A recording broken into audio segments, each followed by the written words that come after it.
Instagram account hack ചെയ്യപ്പെട്ടുവെന്ന cockroach Janata party സ്ഥാപകൻ അഭിജിത്ത് ദീപ്കെ. അക്കൗണ്ടിലേക്കുള്ള ആക്സസ് നഷ്ടപ്പെട്ടുവെന്നും അക്കൗണ്ട് വീണ്ടെടുക്കാൻ ശ്രമം തുടരുകയാണെന്നും അഭിജിത്ത് ദീപ്കെ പറയുന്നു.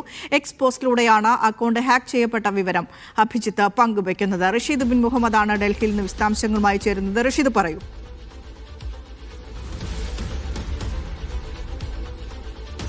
വിനിഷ, കഴിഞ്ഞ ദിവസങ്ങളിലൊക്കെ തന്നെയും സമാനമായിട്ടുള്ള രീതിയിൽ CJP സ്ഥാപകൻ അഭിജിത്ത് ദീപ്കെതിരെയുമുള്ള ആക്രമങ്ങൾ തുടരുകയാണ്. ഇപ്പോൾ അദ്ദേഹത്തിന്റെ ഇൻസ്റ്റഗ്രാം അക്കൗണ്ടാണ് പൂർണ്ണമായും ഹാക്ക് ചെയ്യപ്പെട്ടിട്ടുള്ളത്. കഴിഞ്ഞ ദിവസങ്ങളിലും സമാനമായിട്ടുള്ള രീതിയിൽ ഈ അക്കൗണ്ട് ഹാക്ക് ചെയ്യാനുള്ള പല ശ്രമങ്ങളും ഉണ്ടായിരുന്നു. BJP പ്രവർത്തകരാണ് ഇതിന് പിന്നിൽ എന്നുള്ളതാണ് ഇപ്പോൾ CJP വക്താക്കളൊക്കെ തന്നെ വ്യക്തമാക്കിയിരിക്കുന്നത്. എന്തായാലും നിലവിൽ അഭിജിത്ത് ദീപ്കിന്റെ ഈ ഇൻസ്റ്റഗ്രാം അക്കൗണ്ട് അത് പൂർണ്ണമായും ഈ ഇത്തരത്തിൽ നഷ്ടപ്പെട്ടിരിക്കുകയാണ്. അത് വീണ്ടെടുക്കാൻ ശ്രമങ്ങൾ നടക്കുന്നുണ്ടെങ്കിൽ പോലും അതിന് കഴിയുന്നില്ല എന്നുള്ളതാണ് ഇപ്പോൾ അദ്ദേഹം വ്യക്തമാക്കിയിരിക്കുന്നത്. കഴിഞ്ഞ ദിവസങ്ങളിൽ നമുക്കറിയാം കോക്രോച്ച് ഈസ് ബാക്ക് എന്ന അവരുടെ പുതിയ പേജിലൂടെ നീറ്റ് പരീക്ഷയുമായി ബന്ധപ്പെട്ടൊക്കെ തന്നെ വലിയ ക്യാമ്പയിനുകൾ ഇതിനോടകം CJP ആരംഭിക്കുകയും ചെയ്തിട്ടുണ്ട്. രാജ്യത്തിനകത്ത് ഇത് വലിയ തരംഗമായി മാറുകയും ചെയ്തിട്ടുണ്ട്. ഇതിന് പിന്നാലെയാണ് ഇത്തരത്തിൽ വലിയ തോതിലുള്ള ഒരു ആക്രമണങ്ങളും അതുപോലെ വധഭീഷണി അടക്കമുള്ളവ അഭിജിത്ത് ദീപ്കെക്കും മറ്റു CJPയുടെ വക്താക്കൾക്കെതിരെയും ഉയർന്നു വരുന്നത്. എന്തായാലും ഈ ആക്രമണങ്ങൾക്ക് പിന്നിൽ BJP ആളുകളായിരിക്കാം എന്നുള്ളൊരു ആരോപണത്തിലേക്കാണ് ഇപ്പോൾ CJP വക്താക്കൾ എത്തിയിരിക്കുന്നത്. നിലവിൽ ഇപ്പോൾ അദ്ദേഹത്തിന്റെ അക്കൗണ്ട് പൂർണ്ണമായും ഹാക്ക് ചെയ്യപ്പെട്ടിരിക്കുകയാണ്. അത്